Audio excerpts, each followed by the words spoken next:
Chapter 234 Demonic Shi in the Temple. Chen Ping'an, Su Yuanxia, and Zhang Shanfeng were persuaded to stay in the prefectural office for 3 days. After experiencing the recent calamities, it was as if Liu Geahua had become a completely different person. He was no longer resigned like before, and would often look for his father to ask questions and learn. They would discuss morals and etiquette, and they would also discuss methods of bringing peace and prosperity. However, Prefectural Overseer Liu was still lukewarm toward his son. Even so, Liu Geahua would no longer feel afraid or uneasy when he saw an expression of impatience on his father's face. He would no longer walk away in fear. In any case, he had annoyed Prefectural Overseer Liu to no end these past 2 days. More of the time, however, Liu Geahua would stick together with the big-bearded martial artist and Taoist priest Zhang Shanfeng. Apart from this, he would also keep a wary eye on the impoverished scholar, Liu Chicheng, as if he were guarding against a thief. He didn't mind this impoverished scholar from White Mountain Nation getting married to his sister, but he definitely wouldn't allow him to get his way with her before he took her out of her house in the wedding sedan carried by 8 people. Since they were all friends who had experienced calamities together, Liu Geahua no longer tried to hide too many things from Chen Ping'an and the others. He privately told them about some matters pertaining to the cultivation world and imperial courts of Colorful Garment Nation. Even though the demonic cultivators who had brought calamity upon Blusher Prefecture had already fled or been killed, the casualties and damage that they had inflicted upon the prefectural city were still causing massive ripples. Everyone was jittery, and many wealthy families were secretly preparing to leave the prefectural city and settle down in other provincial cities. In fact, even the wealthy families in the capital of Colorful Garment Nation were reconsidering their position. Even if they didn't move away, they still had to avoid putting all of their eggs into one basket. After all, this was common sense to begin with. According to rumors, low-ranked officials from the Ministry of Rights and the Ministry of War had already left the capital and were slowly traveling south toward Blusher Prefecture after the Imperial Court of Colorful Garment Nation received news of the situation. It was said that they were traveling over to investigate the incident and reassure the residents. However, Prefectural Overseer Liu had already been in the officialdom for half his life, so he knew that this was nothing more than a meaningless gesture from the emperor in the capital. They didn't need to dream about receiving funds from the Ministry of Revenue to deal with the aftermath, not even a single tael of silver. Blusher Prefecture was a mess right now, and there was little money left in the prefectural treasury to deal with the situation. Moreover, Prefectural Overseer Liu wasn't the type of corrupt and extortionate who would heartlessly grab money from his residents. In the end, he had to shamelessly ask the wealthy clans in the prefectural city for money. Rather than giving them any material benefit, he could only offer them words of praise in the local county chronicles or engraved stone tablets for future generations to admire. Moreover, he had to deal with this matter before the officials from the 2 ministries arrived in the prefectural city. He definitely couldn't offend the emperor and couldn't cause extra trouble for the officials from the Ministry of Revenue, who were already under a lot of pressure. Only by avoiding these things could he keep his position as prefectural overseer. There were ups and downs in life, and this was the same in the imperial court, the business world, and also the cultivation world. The downs of some people might also lead to the ups of some other people. For example, Chen Ping'an and his companions' decision to help the prefectural city. Regardless of whether they had acted out of righteousness or compassion, they were finally able to reap positive rewards from their positive actions.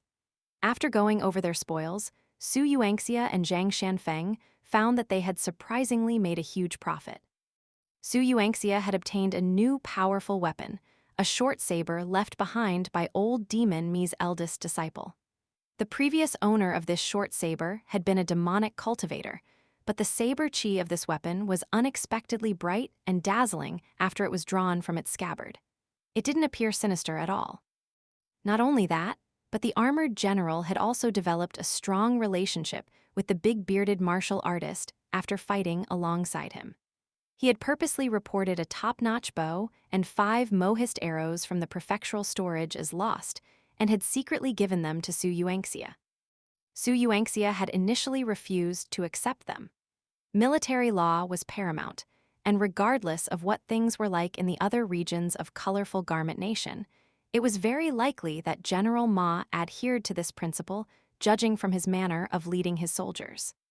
After learning of Su Yuanxia's concerns, the lieutenant general had roared with laughter. Since he appreciated the big-bearded martial artist's temperament, the lieutenant general had revealed a small secret and said it was approved by General Ma. In the beginning, he had only dared to ask for a single arrow. However, after General Ma informed Prefectural Overseer Liu about this, the Prefectural Overseer had waved his hand and directly modified his report to the Ministry of War, changing the number of used arrows from 16 to 21. Zhang Shanfeng had obtained 2 spirit tools that were in bad condition. One was a severely damaged wine cup made of white jade as thin as paper. It could automatically absorb spiritual energy from heaven and earth, and it could eventually form a dewdrop that was filled with spiritual energy every 5 days. Zhang Shanfeng had accidentally chipped the wine cup while placing it into his luggage, and this would most likely affect the spiritual energy accumulation speed of the spirit tool. There was also a pair of legendary chopsticks from Azure Divine Mountain. One chopstick was engraved with the characters Azure Divine Mountain, and the other chopstick was engraved with the characters Divine Cloud Bamboo. Just by looking at them, one could see that these chopsticks had quite some history. As for whether they were genuinely made from Divine Cloud Bamboo from Azure Divine Mountain, this was anyone's guess right now. However, the chopsticks were indeed brimming with spiritual energy. In any case, these were the spirit tools that Qi refiners at the lower 5 tiers dreamed of. Chen Ping'an didn't take out the azure wooden box and the golden and silver shards of the city god's gold statue. These pertained to significant matters, and they could lead to both great fortune and great misfortune. These treasures weren't like the mountain turtles or snake eagles in his hometown. They weren't things that he could hunt down and share with friends like Liu Xianyang. Thus, Chen Ping'an only showed them the piece of burnt ebony and the white bowl with the painting of the 5 mountains. Su Yuanxia didn't notice anything special about the white bowl, but he clicked his tongue in wonder when he saw the hefty piece of ebony. He said that this was lightning-struck wood, and it wasn't a type of wood that could be simply produced by lightning-striking trees. Instead, the bolt of lightning had to be one of the 5 types of lightning that possessed heavenly might, and the struck tree also had to survive the encounter, because dead wood couldn't contain such kinds of mystical lightning aura and heavenly might. Su Yuanxia weighed the piece of burnt ebony in his hand and chuckled. Chen Ping'an, do you believe me when I say that an agrarian cultivator can transform this piece of ebony into a small sapling full of vitality if you give it to them? Chen Ping'an immediately understood what he meant. This was a very valuable item. The prefectural office symbolically rewarded them with 500 taels of silver. This was a gesture of respect toward the righteous cultivators, and it was also a manner of thanking them for their hard work. The big-bearded martial artist was unwilling to accept this, and Taoist priest Zhang Shanfeng was also unwilling to accept this. However, Chen Ping'an chose to accept the silver. Because of this, Zhang Shanfeng even teased him and called him a true miser. Chen Ping'an simply smiled in reply. The little boy from the Zhao clan residence was called Zhao Shuxia, while the little girl whom he had tried to protect was called Luan. Their misfortunes had been a blessing in disguise, and they had both broken free from the shackles of their lowly status now. They became students of the old man called Mr. Fisherman, and Luan had even become a direct disciple of the old man. When Chen Ping'an practiced walking meditation in the courtyard each morning, Zhao Shuxia would squat beside the courtyard door and watch him with his cheeks in his hands. Chen Ping'an turned a blind eye to this. What he was doing were stances from the Mountain Shaking Guide, and he had never viewed the manual as his property. That meant he couldn't carelessly teach these fist techniques to others, but at the same time, he didn't view Zhao Shuxia's act of stealing techniques as a bad thing. This little boy was extremely kind-hearted. Thus, Chen Ping'an purposely performed the 6 stances of walking meditation slower than normal. He performed them again and again.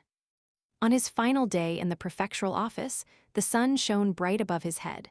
Summer had arrived, and all matters had fully ripened. When it was nighttime, Chen Ping'an said to the little boy, Zhao Shuxia, can you earnestly practice these fist stances a mill? I mean 100,000 times. The little boy nodded vigorously. You shouldn't pursue speed, only stability, Chen Ping'an warned. Moreover, you can't make any mistake when you perform the 6 stances. Only after going through the 6 stances without error can it be considered as a single punch. You should reach 100,000 punches in 3 to 5 years. Remember, you have to start over if you make any mistake. You can't be careless about this. Either Chen Ping'an wouldn't speak, or he would be extremely pedantic and fussy. The little boy in azure and the little girl in pink in Downtrodden Mountain were most familiar with this. Chen Ping'an carefully thought for a moment before continuing. Practicing fist techniques is a very dumb process.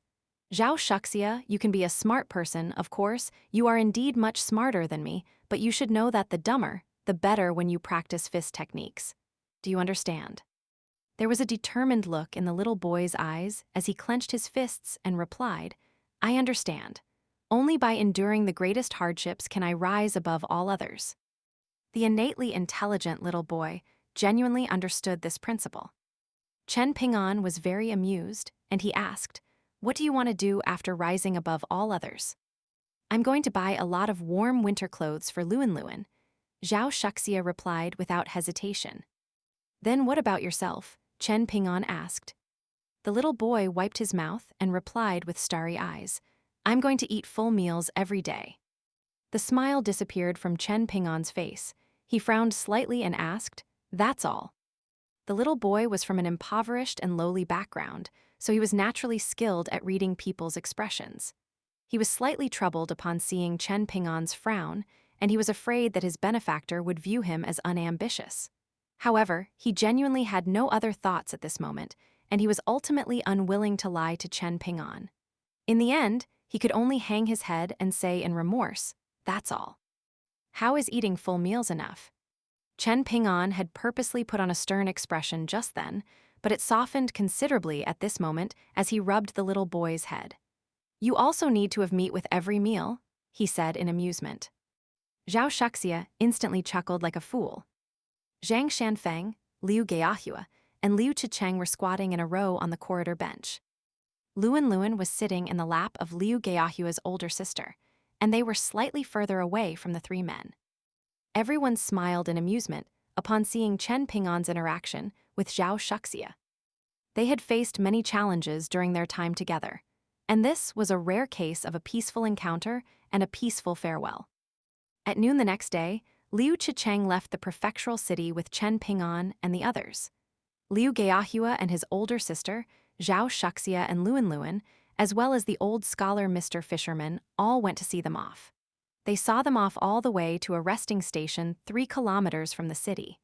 There were gentle willows one near the resting station. Liu Chicheng and Miss Liu reluctantly farewelled under the shade of the willow tree. Nobody knew what Liu Chicheng had told her, but there was a hint of a smile on the woman's face, even though she was extremely sad. There was clearly a strong sense of emotion and anticipation in her eyes.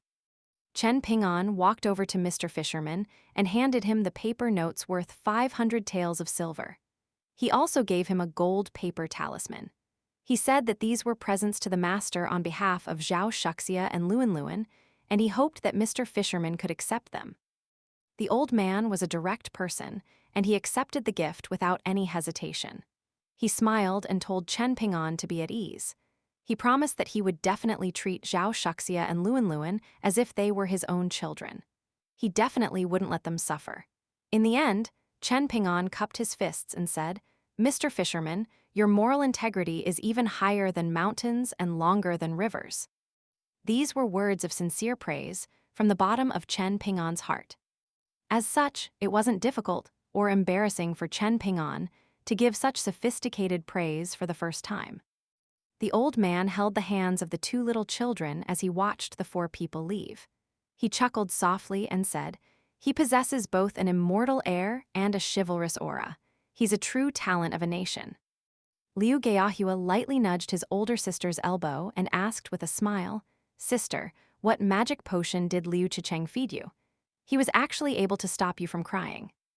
The woman smiled faintly and replied, Liu Chicheng said that he'll definitely come back to marry me once he achieves great success. At that time, he'll definitely have a hearty conversation with his father-in-law and convince father that he's a virtuous son-in-law. Liu Geahua grimaced and said, "You seriously believe the empty promises of scholars?" His older sister held her hands to her heart and gazed at the back of the scholar who had a willow wreath on his head. She was seemingly in a trance as she murmured, "The novels are all like this." Liu Geahua felt slightly exasperated and lamented, "How old is he? Yet, he's still wearing a willow wreath on his head without any sense of shame? How can an impoverished scholar like him achieve great success?" His older sister stomped on his foot, fuming, "You're not allowed to talk about your brother-in-law like this." Liu Geahua hurriedly retracted his foot in pain. He stood further away from his older sister, and he wrapped his hands behind his head in a carefree manner. However, a loud slap echoed as a hand made contact with his head. Liu Geahua turned around and was just about to let loose a torrent of abuse. However, when he saw who had struck him, he felt as if a strong hand were clutching his throat. He couldn't speak no matter what. His face became red with exertion, and he eventually called out, "Father." His older sister was even more worried and tense. Prefectural Overseer Liu had changed his official garb for the azure robes of scholars.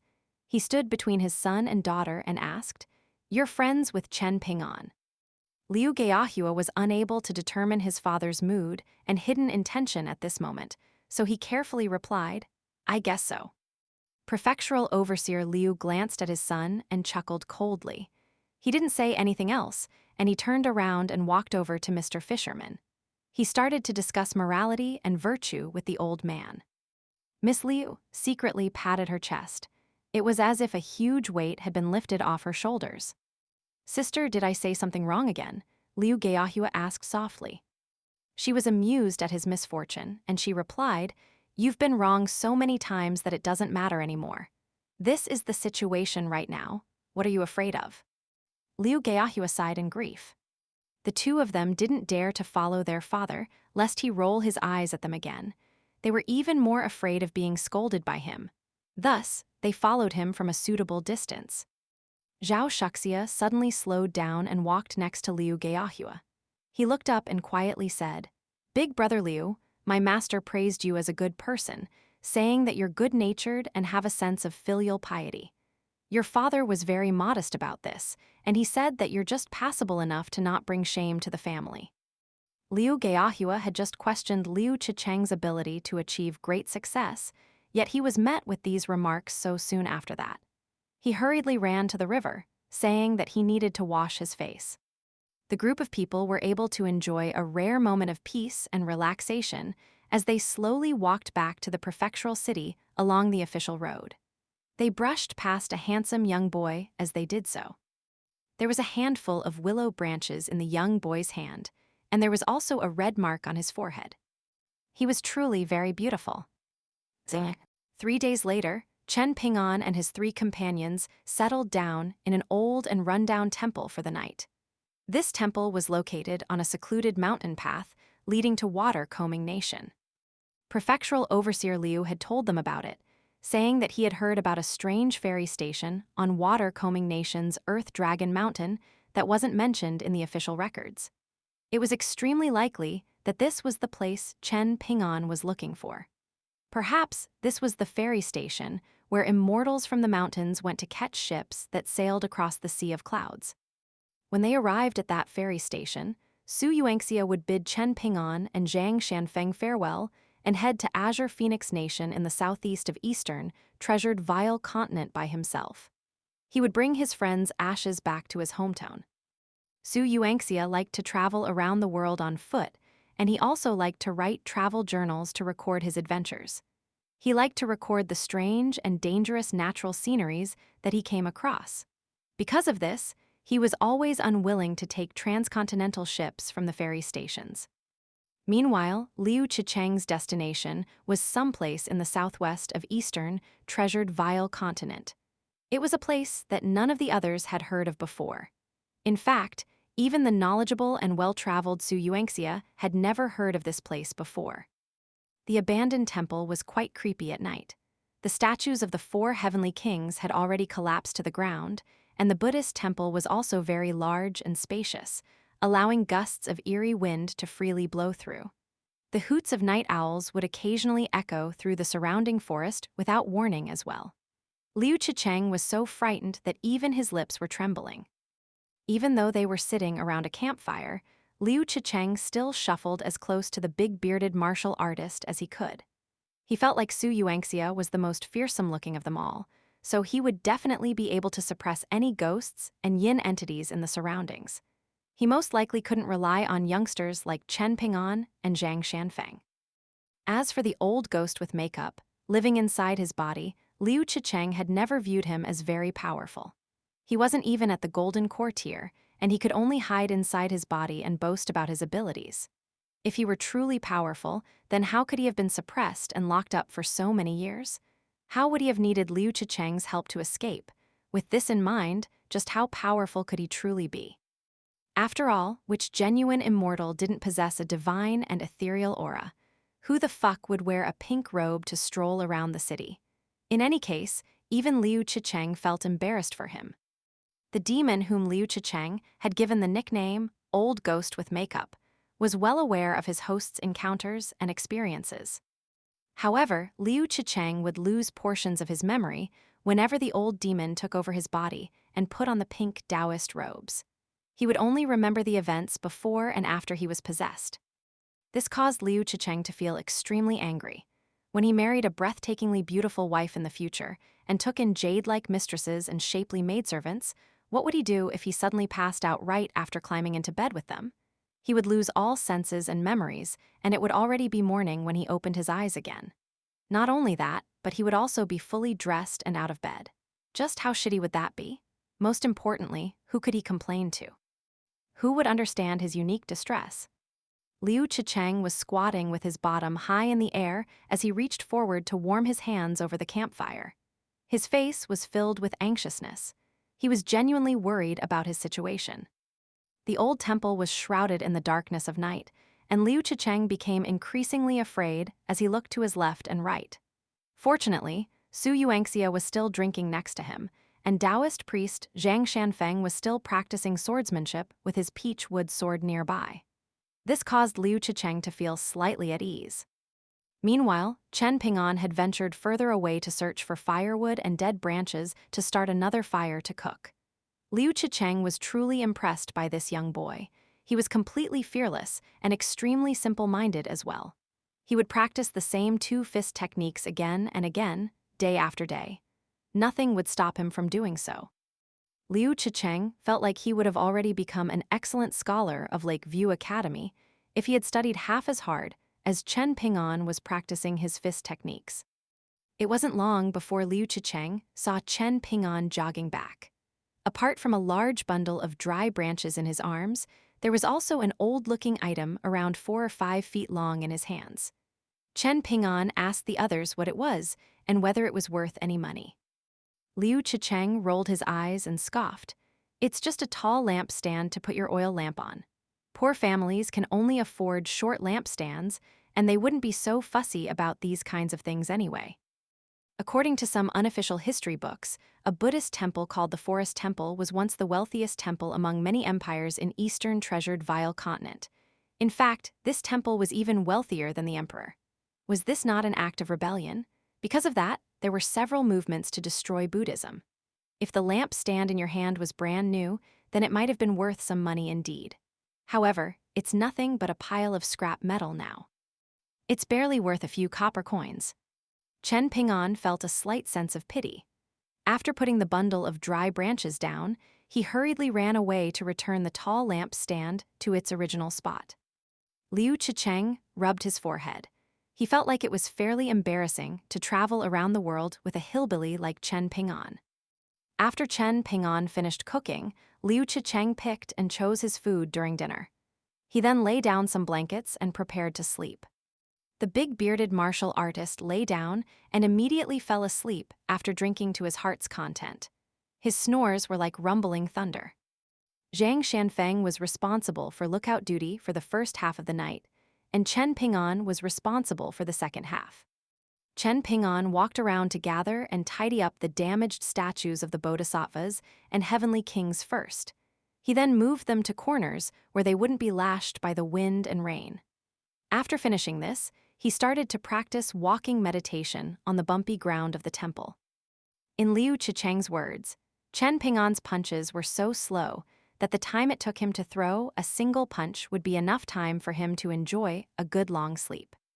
However, Chen Ping'an suddenly started to speed up during the second half of his training session. In the end, his punches became as quick as lightning. Wind whistled around him. After a short while, however, Chen Ping'an started to slow down again. Zhang Shanfeng walked over and watched him for a while. Then, he smiled and asked, "What's wrong? Is there something weighing on your mind?" Chen Ping'an stood still and broke his fist stance. There was exasperation in his voice as he replied, "I've reached the barrier to the next level, but I can't cross this barrier no matter what. This feels quite frustrating." Zhang Shanfeng smiled and said, "Oh, so you want to advance to the next tier? You want to become a fourth-tier martial arts lesser grandmaster before the age of 20.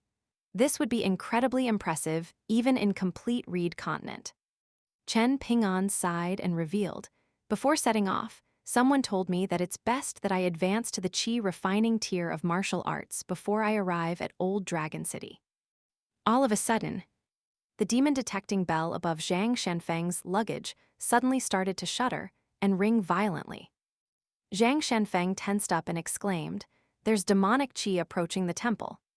Chen Ping'an nodded and suggested, "Put the demon-detecting bell away first, lest we warn our opponents of our presence." The big-bearded martial artist sat up and roared with laughter. "Business is truly going well for the three of us. We can't even stop fortune from seeking us out." After laughing for a while, Su Yuanxia stroked his beard and placed his hands on the hilts of his two sabers. His voice was solemn as he said, "But remember to keep this in mind. When slaying demons and eliminating fiends, staying alive is our #1 priority."